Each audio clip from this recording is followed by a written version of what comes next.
I'm a percussionist. That choice was accidental.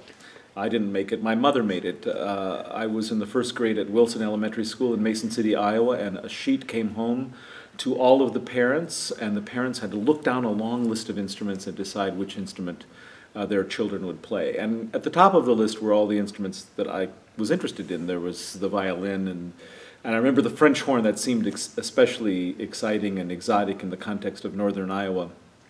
But my mother didn't like any of those choices. She looked at the bottom of the list where it said drums, not percussion at all, but just drums. And there was an asterisk, and it said that the parents didn't have to buy an actual drum, just the sticks.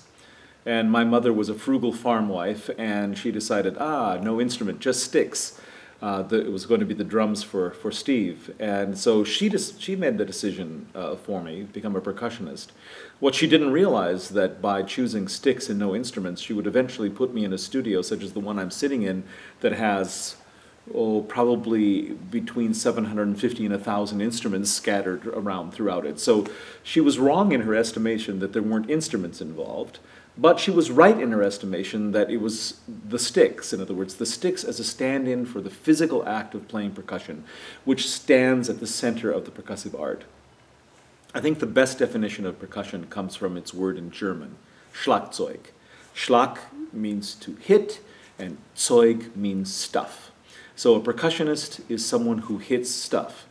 And both of the parts of that equation are important. It's the nature of the hitting and the quality of the stuff that every percussionist thinks about. That stands at the center of our art.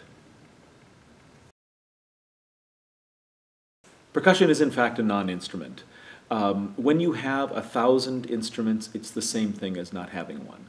There's not a single instrument that you identify with, not a single instrument that you can hold close to yourself and become one with, as a great cellist might, or have an intimate relationship with as a violinist could.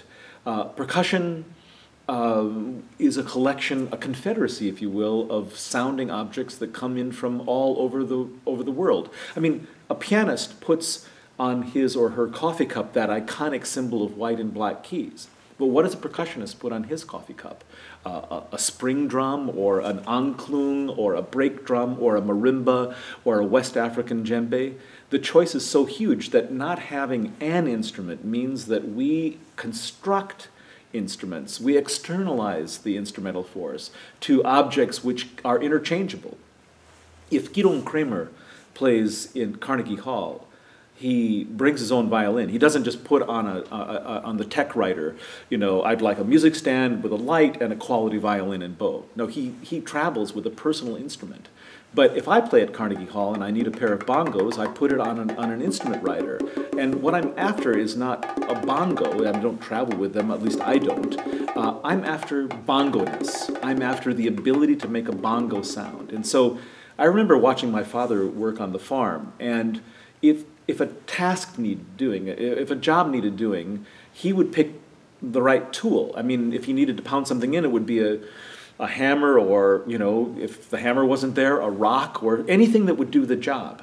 And that's what a percussionist does. A percussionist deploys sounding tools that will fill a need in a musical situation. Let's take this dichotomous relationship between hitting and stuff, and let's talk a little bit about different ways you can hit things. Of course, I think the most obvious is that you take a mallet, or maybe just your hand, you raise it up and you let it fall on the surface of a drum, or a gong, or a marimba, or something like that.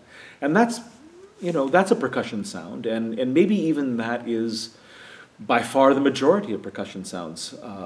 But there are many other ways to activate percussion instruments. In other words, there is complexity to the quality of the hitting. You can hit, or you can scrape, or you can slide, or you can brush, or you can whack, or you can mute. There are so many different ways that you can encounter by means of striking an instrument that what percussion actually becomes is not an art of beating, or the beat, as it were, but an art of creating textures, some of which are finely differentiated notes that sound like strikes or strokes, and others of which are as gauzy and unformed as any string player with a light bow could make. And so we have the entire spectrum of kinds of sounds and kinds of textures at our disposal.